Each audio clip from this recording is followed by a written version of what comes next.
महाराष्ट्रातील समाजस्थिती. सातवाहन काल. महाराष्ट्राच्या इतिहासालगण्यात असे सम्राट सातवाहन होत. त्यांच्या काळात महाराष्ट्रातील समाज सुधारणेच्या मार्गावर किती मजल चालून आला हे पाहावयाचे होत आहे. वैदिक लोकांनी भारतीयांची जी समाज रचना केली तिचे स्वरूप मनुस्मृती व याज्ञवल्क्य स्मृती यांवरून आपणास यथार्थ तत्त्वाने समजते.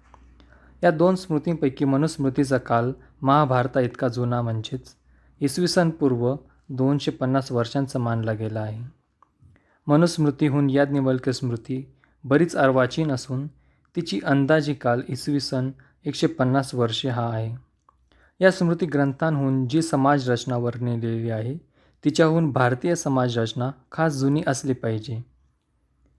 मनुस्मृती ही एका लेखकाची कृती नव्हे, ती मनूने फार प्राचीन काळी लिहिली व तिच्या मागाहून त्या काळातील लोकांनी लेखकांनी सभोवतालच्या देशस्थितीकडे बघून तिच्यात फेरबदल केले. त्यांचे शेवटचे स्वरूप 2200 वर्षांपूर्वीचे ते स्वरूप इतके परिणत व जुने वाटते की त्यास पोचण्यापूर्वी भारतीय समाजाने 2000 वर्षे सहज पाहिले असतील.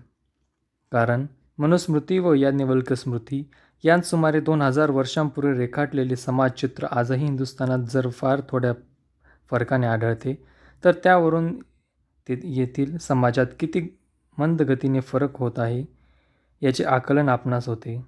हाच न्याय मनुस्मृतीकालीन समाजास लावला गेला तर तो समाज त्यावेळी 2-3 हजार वर्षांहून अति कमी प्राचीन नसावा असे अनुमानता येते. या दृष्टीने महाराष्ट्रीय समाज 4-5 हजार वर्षांचा जुना असलेला पुढील विवेचनावरून समजेल.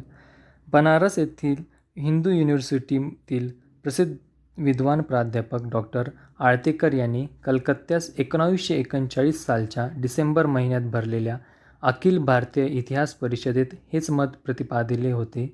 ते म्हणाले, वैदिक व पौराणिक पुराव्यांच्या आधारे ख्रिस्तपूर्व 2000 वर्ष अयोध्या, बिहार, मध्य भारत व दक्षिणेचा उत्तर भाग यात आर्यांनी वसाहत केली होती.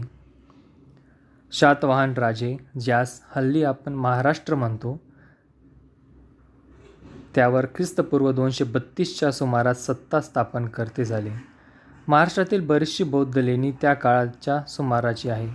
त्यातील लेखांच्या आधारे महाराष्ट्रात त्या काळी भारतीय समाजाची राजकीय, सामाजिक, धार्मिक व औद्योगिक सुधारणेची सर्व अंगे पूर्णपणे विकसलेली दिसतात. हिंदुस्थानात ज्या असंख्य जाती सांप्रत विद्यमान आहे त्यांपैकी बहुतेक जाती मनुस्मृतीकाली उत्पन्न झाल्या होत्या. मनुस्मृतीत वर्णिलेल्या जाती हिंदुस्थानाच्या इतर भागांप्रमाणे महाराष्ट्रातही होत्या. त्या अर्थी 2000 वर्षांपूर्वी महाराष्ट्र देश हा भरतखंडातील इतर प्रांतांशी समान संस्कृतीचा बनला असल्याचे ओघानेच कबूल करावे लागते. विदर्भ देश महाराष्ट्राचाच सांप्रत विभाग असून त्याचे प्राचीनत्व सर्वसामान्य आहे. परंतु ज्याचे प्राचीनत्व तितके मान्य नाही असा महाराष्ट्राचा पश्चिम भाग होय. त्यात ठाणे, कुलाबा, नाशिक, पुणे, सातारा हे जिल्हे मोडतात. तेथील लेणी हा महाराष्ट्राच्या प्राचीन इतिहासाचा ठेवा आहे. त्या लेण्यांचे बारकाईने निरीक्षण केल्यास महाराष्ट्राचा सुमारे 2000 वर्षांपूर्वीच्या स्थितीवर प्रकाश पडतो. त्यावेळी महाराष्ट्रात ब्राह्मण, क्षत्रिय, सोनार, तांबट, कोष्टी, तेली, धनगर, गवंडी, सुतार, माळी, शेतकरी, रंगारी, बुरुड, व्यापारी, उद्यमी, दुकानदार, गंधी, वैद्य इत्यादी जातींचे व पेशांची लोक राहत असून त्यांनी आपापल्या भागातील लेण्यांना लहान मोठ्या देणग्या दिल्या आहेत.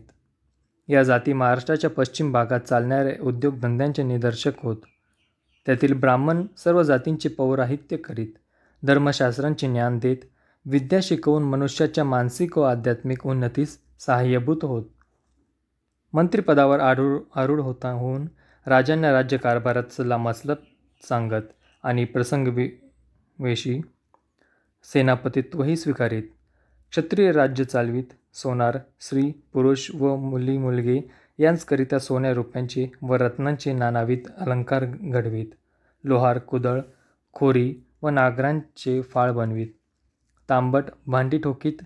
कोष्टी लुगडी, धोतरे व पासोड्या विणीत. तेली तीळ, जवस व करंज यांचे तेल गाळीत. धनगर मेंढ्या बाळगीत. लोकर कातीत व घोंगड्या उत्पादित. गवंडी घरे बांधीत. सुतार लाकूड तासून त्याच्या तुळ्या खांब लगी पाडीत. माळी भाजीपाला फळफळावळ व पुष्पवाटिका लावीत. बोरूड सुपे टोपल्या विणीत. व्यापारी उद्मी मालाची देवघेव ने आण करीत व पेढ्या चालवीत. गंधी औषधे व अत्तरे काढीत आणि वैद्य औषधोपचार करून जनपदाचे आरोग्य सांभाळीत. या जातींचे उल्लेख येणेप्रमाणे आढळतात. विष्णुदत्ता हिने प्राणिमात्राच्या सुखासाठी व हितासाठी त्रिरश्मी पर्वत विहारात राहणाऱ्या व 4 दिशांहून आलेल्या भिक्षू संघाच्या औषधाकरिता अक्षयनिधी दिला.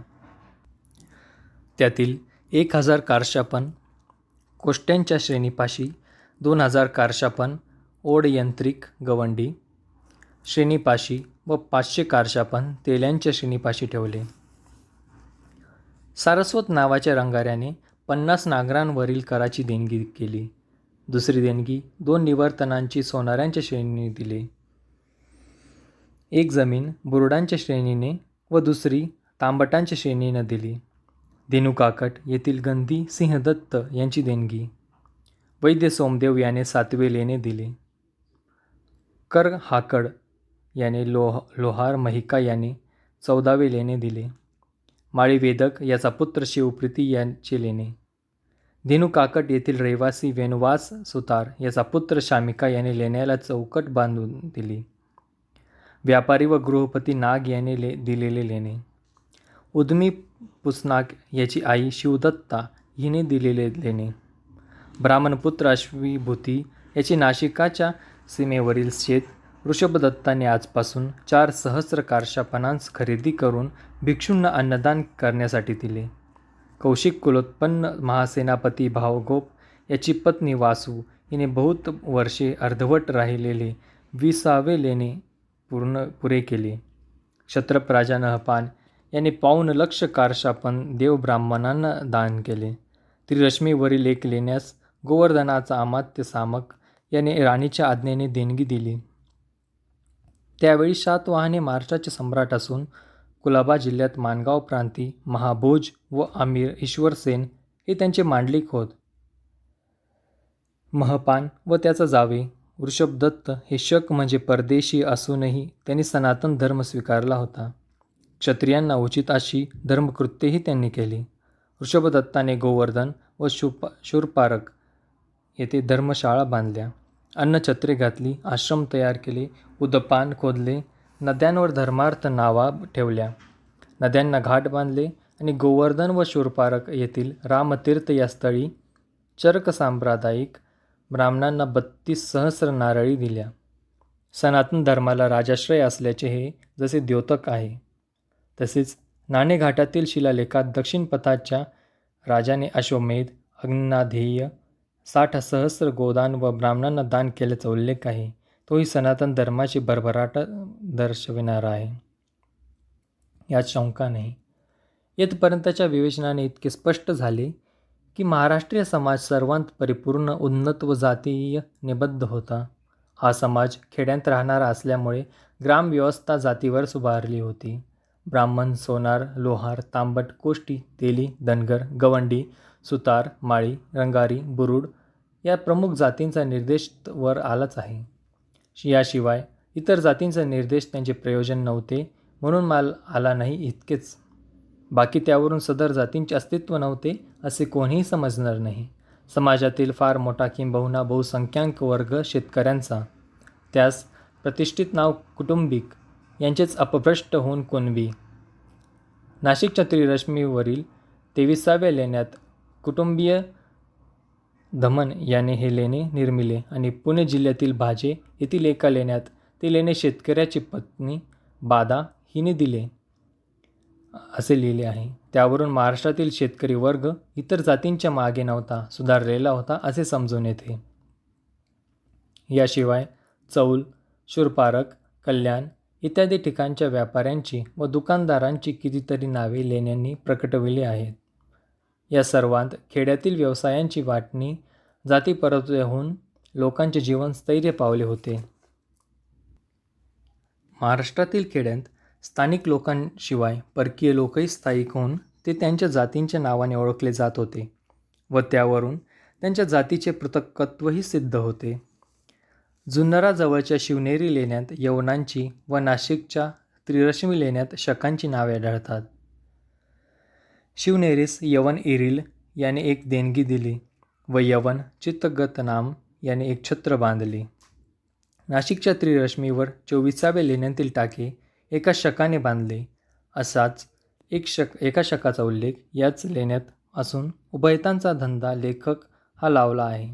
म्हणजे हे दोन्ही शक इकडील समाजात इतके एकरूप झाले होते की त्यांनी स्थानिक प्राकृत भाषा आपलीशी केली असून ती त्यांना लिहिता वाचता येऊ लागली होती. अर्थात या सुमारास त्यांच्या अनेक पिढ्या या देशांत झाल्या, पण त्यांची जात मात्र वेगळी राहिली. जुन्नरच्या भीमाशंकर लेण्यातील एक शक खेड्यांत शेती करूनही होता. त्याने वडलिक गावी करंजाच्या झाडाजवळची 20 निवर्तन जमीन लेण्यांना लावून दिली. हा शक स्वतः नांगर धारणारा नसून पांढरपेशा शेतकरी असावा. कदाचित त्याने लेखकाचा किंवा सावकारी धंदा करून काही जमिनी वेगळ्या गावी संपादिल्या असाव्या. कार्ले येथील लेण्यातील माहितीवरून धेनू काकट हा गाव बराच पुढारलेला व मोठा वाटतो. हा गाव बहुधा कार्ल्याच्या जवळपास असावा, कारण येथील रहिवासी कार्ल्याच्या लेण्यांना विविध प्रकारे सहाय्य केले आहे. त्या सहाय्यकात गंधी, सुतार व यवनही आहेत. तेथील यवनाचे नाव धम्म आहे. धेनू काकट येथील ऋषभदत्त याचा पुत्र मिदेवनाक याने लेण्याला एक खांब दिला आहे, असे 21व्या लेखांतील म्हटले असून 13व्या लेखात राजा क्षहरात क्षत्रप नहपान याचा जावई ऋषभदत्त याने करंजक हा गाव भिक्षू संघांना दिल्याचे लिहिले आहे. हे दोन्ही ऋषभदत्त एकच दिसतात. यावरून शक लोक पुण्याच्या आसपास मावळात स्थायिक झाले होते व त्यांपैकी ऋषभदत्त हा गाव इनाम देण्याइतका मोठा जागीरदार अगर संस्थानिक असल्याचे उघड होते. धेनू काकट येथील रहिवाशांचा दानव कान्हेरीच्या लेण्यांकडे वळला. धेनू काकटचा रामनाक याच्या कन्येने एक लेणे व टाके दिले आणि भिक्षूंना वस्त्रे देण्याचीही व्यवस्था केली. महाराष्ट्रात व्यापार व उद्योगधंदे करणारे लोक आपल्या श्रेणी म्हणजे समूह करून राहत होते. जुन्नर जवळच्या भीमाशंकरावरील लेण्यात अशा निरनिराळ्या श्रेणी आढळतात. धनगर नामक खेड्यांतील सोनाऱ्यांच्या श्रेणीने 2 निवर्तन जमीन 21व्या लेण्याला दिली. अशा देणग्या बुरुडांच्या व तांबटांच्या श्रेणींनी दिल्या आहेत. धान्याच्या व्यापारी श्रेणीने 7 खोल्या दिल्या. गोवर्धन गावी कोष्ट्यांची श्रेणी होती. त्याशिवाय गवंड्यांची श्रेणी व तेल्यांची श्रेणी यांचा निर्देश मागेच आला आहे. या बाबतीत याज्ञवल्क्य स्मृतीत खाली श्लोक महत्त्वाचा आहे. कुलानी जाती श्रेणीश्च गणांजान पदानपी स्वधर्मांचलिनतान राजा विनय स्थापयत्पती. या श्लोकांतील कुल शब्दाने कुटुंबाचा बोध होतो. श्रेणी हा एकच व्यवसाय करणाऱ्या कुटुंबाचा समूह. गण म्हणजे एकच काम करणारे अनेक जातींची लोक. समाजाचे हे सर्व घटक महाराष्ट्रात त्या काळी उपलब्ध होते. श्लोकांतील कुळे व जाती यांपैकी कुळांविषयी बोलावयास नकोच. जातींची अनेक नावे मागील विवेचनात सांगितलीच आहे. श्रेणीवर आल्याच असून त्या आपला धंदा एकजुटीने करीत असत. हल्लीप्रमाणे त्यात व्यक्तिस्वातंत्र्य बोकाळले नव्हते.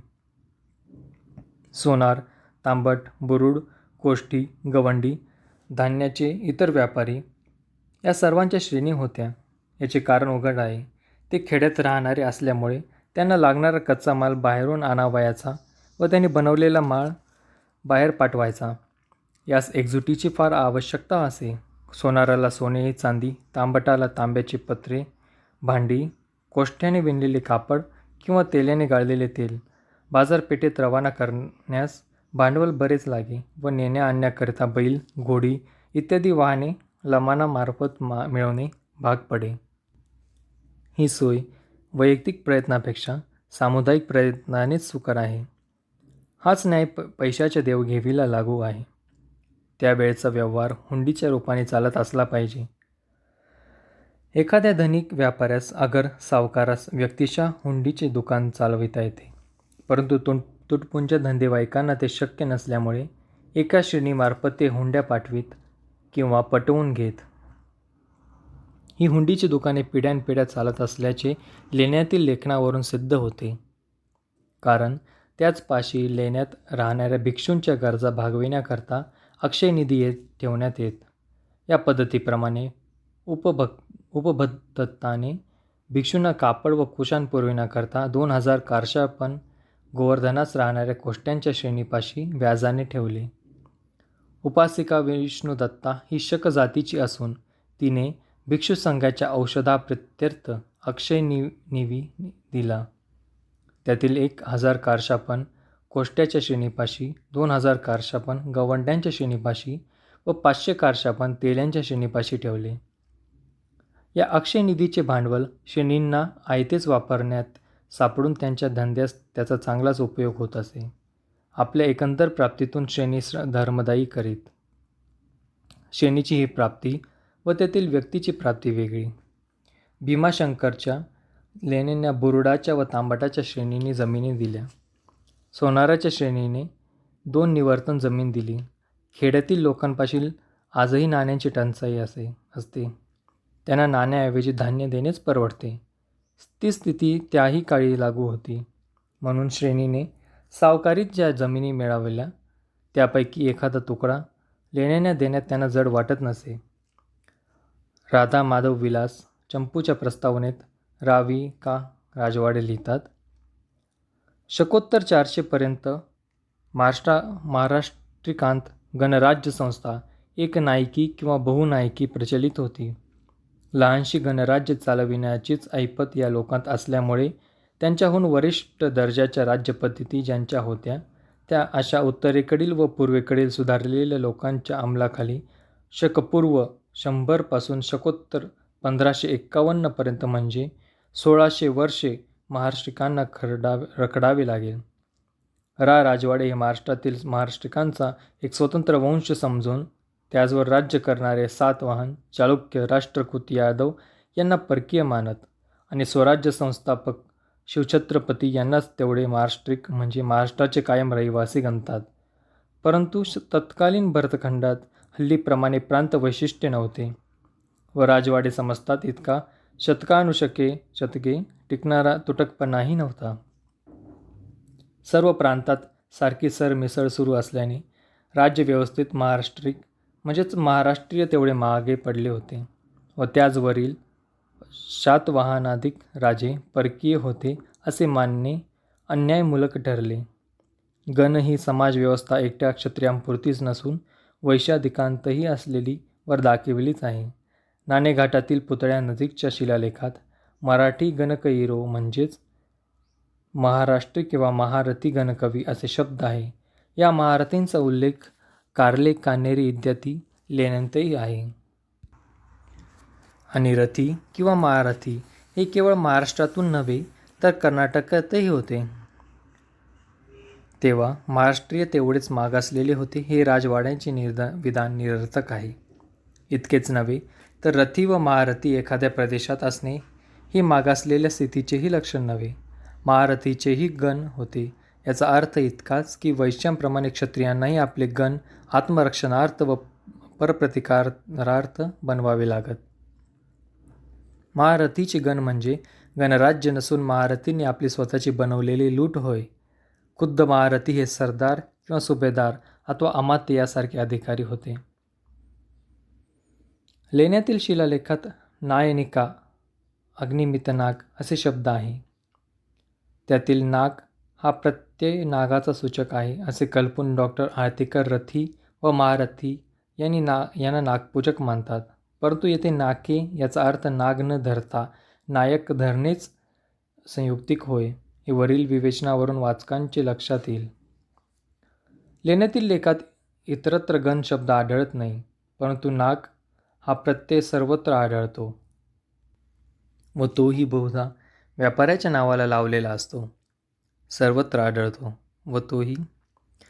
त्याची नावे गृहपती महादेव नाग, दुकानदार पुसनाग व व्यापारी मसूल नाग. महाराष्ट्रात सांप्रत नाईक ही पदवी बहुमानाची समजून सराफ व सावकार यांना लावतात. गण व त्याचा नायक यांना राजाकडूनही मान्यता मिळत असल्याचे याज्ञवल्क्य स्मृतीत म्हटले आहे. गणाच्या स्वामित्वाचे जे द्रव्य ते गजद्रव्य व त्याची व्यवस्था पाहणारा तो गणनायक. गणनायक या द्रव्याची अफरातफर करील तर त्यास देशांतून हद्दपार होण्याची शिक्षा राजा देई. एरवी आपली कामगिरी गणनायक योग्य रीतीने पार पाडित असता तो राजाकडे कामकाजाकरिता गेल्यास त्याला राजाने सन्मानपूर्वक वागवावे व त्याला पारितोषिकाने संतुष्ट करून त्याचे काम ताबडतोब संपवावे असे याज्ञवल्क्य सांगतो. याज्ञवल्क्याने वर्णिलेला जो गणनायक तोच लेण्यातील नायक होय. गणाचा संबंधही व्यापार व उद्योगधंदे यांच्याशी असल्यामुळे सामायिक द्रव्याचा व्यवहार त्याच्या हातून होत असल्याने तो लेण्यात नमूद केल्याप्रमाणे व्यापारी असावा असे स्वाभाविक वाटते. पण त्याचपाशी श्रेणी जवळ ठेवीत असे अक्षय निधी ठेवीत नसावे म्हणून गणांचा निर्देश लेण्यातून नाही. महाराष्ट्रावर यावेळी साम्राज्य 7 वाहनांचे होते. त्यातील गौतमीपुत्र सातकर्णी याच नाशिकच्या 3ऱ्या लेण्यात दक्षिणापतेश्वर अशी पदवी दिली आहे. नाणेघाटातील लेखातही दक्षिणापंथाचा राजा याच अर्थाचे शब्द आहे. या 7 वाहनाचे कुलाबा जिल्ह्यात महाभोज राजे मांडलिक असल्यामुळेच महाराष्ट्र हा राजकीयदृष्ट्या तत्कालीन जगाच्या संसारात पूर्णपणे उन्नत झाला होता. याचा अर्थ असा की कुल, जाती, श्रेणी, गण, जनपद, सामंत व सम्राट याने युक्त असा महाराष्ट्र समाज 2000 वर्षांपूर्वी नांदत होता. लेण्यातील शिलालेखात गृहपती ही पदवी बऱ्याच स्थळी आली आहे. उदाहरणे: गृहपती साहिती याचा पुत्र गृहपती शिवदास, गृहपती महादेव नाग याची आई माईला, गृहपती नाग. गृहपती म्हणजे मराठीतील घरधनी. ही पदवी वैश्यांना लावित असत. हल्ली जमिनीची मोजणी बिघा एकर या रीतीने होत. त्याकाळी ही गणती निवर्तन या नामापाने होत असे. उदाहरणे: शक अद्तम याने वडलिक गावी करंजाच्या झाडाजवळ 20 निवर्तन जमीन दिली. कटकपुटक गावी वडाच्या झाडाजवळ 2 निवर्तन जमीन दिली. गावात नांगरा मागे कर घेत त्याला हल म्हणतात. मीठ जमिनीत खाणी खणून काढीत. उदाहरण: सारस्वत नावाच्या रंगाऱ्याने 50 नांगरांवरील कराची देणगी लेण्याला दिली. शाल्मलीपत्रम हा गाव धर्मसेतू याने वही वाटावा व त्याचे उत्पन्न लेण्यात येणाऱ्या भिक्षूंच्या योगक्षेमाकडे खर्च करावे. या गावात हल माफ आहे.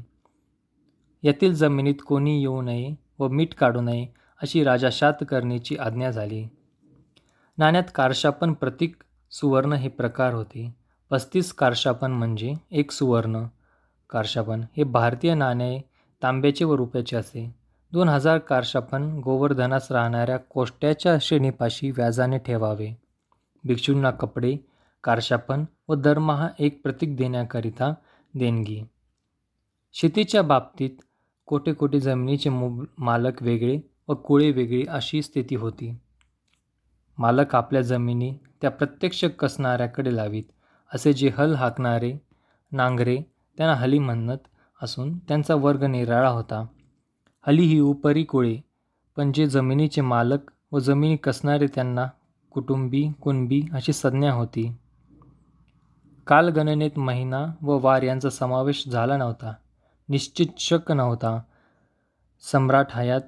जो सम्राट हयात असेल त्याच्या कारकिर्दीत वर्ष लावीत.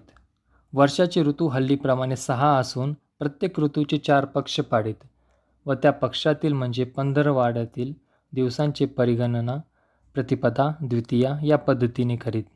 उदाहरणार्थ: वर्षानां चतुर्थे पक्षे पंचमे दिवसे संवत्सरे 24, ग्रीष्मानां पक्षे 2 दिवसे 10. व्यक्तींची नावे: शिवभूती, शिवदास गृहपती, गृहपती महादेव नाग, नाशिकच्या आनंद शेठीचा पुत्र पुष्पनाग, रामदत्ताने लेणे व चैत्यप्रत दिले. वैद्य सोमदेव, वैद्य सोमदेवाचा बाप वैद्य मामक विजय सोमदेवाचे पुत्र नाग, ईशरक्षित, ईशपालित, शिवघोष, विष्णुदत्ता, महाक्षत्रप स्वामी नहपान याचा मुख्यमंत्री वत्सा गोत्रज अयम याने मंडप व टाके दिले. व्यापारी ऋषिपाल, रामनाग, या नावांपासून पुढील अनुमाने निघतात. महाराष्ट्रात शिवोपासना जोरात होती. महाराष्ट्रातील प्राचीन देवस्थाने त्र्यंबकेश्वर, भीमाशंकर, शंभू महादेव, परळी वैजनाथ, औंढ्या नागनाथ ही महादेवाची आहेत. त्यांचे कारण तरी हेच असावे. त्याच्या खालोखाल विष्णू व राम यांची नावे आहेत. ती विष्णू भक्तीची द्योतक आहेत. अपदेव म्हणजे इंद्र किंवा वरुण हे नाव ठेवण्याचा प्रघात होता तेव्हा. पण हल्ली नाही. ब्राह्मण उपनाव लावू लागले नसून गोत्र लावीत असत. नागाची उपासना प्रचलित होती. व्यापाऱ्याच्या नावात महाराष्ट्रीयांत तरी ऋषीपाल यासारखे नाव सांप्रत आढळणार नाही. महाराष्ट्रीयांत वैश्य वर्ण असला तर अगदीच अल्प आहे, पण त्यावेळी हल्लीहून तो मोठा व संघटित होता. शेटी ही पदवी हल्ली वैश्यांना लावतात. ती त्या काळीही लावत असत. श्रेणीचा मुख्य तो श्रेष्ठी अर्थात शेटी. दास पाल हे प्रत्यय खास महाराष्ट्रीय वैश्यांच्या नावात तेव्हा आढळत. हल्ली आढळत नाही. यावरून तत्कालीन महाराष्ट्रीय वैश्यांची नावे हल्लीच्या परप्रांतीय गुजराती वगैरे वैश्यांसारखी असल्याचे स्पष्ट होते. वशिष्ठीपुत्राच्या राणीचे नाते क्षत्रपाशी होते. गौतमीपुत्र शातकर्णी हा शातवाहनाचा पुत्र वासिष्ठीपुत्र हा महाक्षत्रप रुद्रदमन याचा जावई होता. म्हणजे शक हे परकीय असूनही त्याचबरोबर शातवाहनाशी शरीरसंबंध जोडला होता. नहपानाने आपला सेनापती ऋषभदत्त यास आपली कन्या दक्षमित्रा ही दिली होती. तिनेही ऋषभदत्ताप्रमाणे नाशिक व कार्ले येथील लेण्यांना बऱ्याच देणग्या दिल्या होत्या. गोवर्धन भागातील 200 निवर्तन शेत गौतमीपुत्र सातकर्णी याच्या मालकीचे ऋषभदत्ताच्या वहिवाटीत होते. ते शतकर्णीने त्रिरश्मीवरील लेण्यांना दिले. याचा अर्थ असा की ऋषभदत्ताची वस्ती नाशिक व पुणे या दोन्ही जिल्ह्यांत वर्षातून काही दिवस होत असावी. सारांश: सातवाहन, नहपान व ऋषभदत्त हे परस्परांचे आप्त असून सातवाहनाचा नहपान हा मांडलिक झाला होता. गोवर्धन ही शातवाहनांची प्रांतिक राजधानी असावी. तेथील अमात्य शिवकंदील, अमात्य विष्णुपालित, अमात्य सामक यांच्या नावाचा निर्देश त्रिरश्मी लेण्यात सापडतो. ऋषभदत्ताने गोवर्धनात धर्मशाळा बांधली व सदर अमात्यांकरवी शेत व गाव इत्यादी दाने लेण्यांना देविली. त्रिरश्मी, कार्ले व कान्हेरी ही लेणी अनुक्रमे नाशिक, पुणे व ठाणे या लगतच्या जिल्ह्यांत असून त्यात संवत्सरही वेगवेगळ्या सातवाहन राजांचा घातला आहे. तो सातवाहनांचे त्या 3 जिल्ह्यांवरील प्रमुख दाखवितो. गौतमीपुत्र सातकर्णी याची माता जीवसुता हिच्या वचनावरून गोवर्धनचा अमात्य त्या नगराच्या सीमेवरील एक सरकारी शेत त्रिरश्मीवरील प्रव्रजित भिक्षूंना दिले. यापासून गोवर्धन प्रांतावरील सातवाहनांची सत्ता साबित होते. महाभोज, सुधाकर, शुद्धमानस, महाभोज, मांडव अशी नावे कुडे येथील लेण्यांतून लिहिलेली आहे. हे महाभोज कुलाबा जिल्ह्यातील माणगाव तालुक्याचे राजे होते. महाभोज हे शातवाहनांचे मोठे अधिकारी असतील. डॉ. देवदत्त भांडारकर लिहितात, महारथी, महाभोज, महासेनापती हे मोठे अधिकारी होते. महाभोज ठाणे व कुलाबा जिल्ह्यात आणि महारथी हे पुणे व त्यांच्या आसपास राहत. या अधिकाऱ्याखालचे राजामात्य किंवा अमात्य, महामात्र व मांडागारिक या तिघांपैकी पहिले दोघे सुमा किंवा कलेक्टर यांच्या हुद्द्याचे व तिसरा खजिनदार दिसतो. खेड्यांची नावे: शालमलीपद्रक, करवडी, चिखलप्रद, दशपूर, वानड, धनगर, ओलन, धेनुकाकट, कर्जक, मरकूड, भोगवती, मंगलठाण यातील काही खेडे आजही टिकून आहेत. खेड्यांशिवाय नगरेही होती.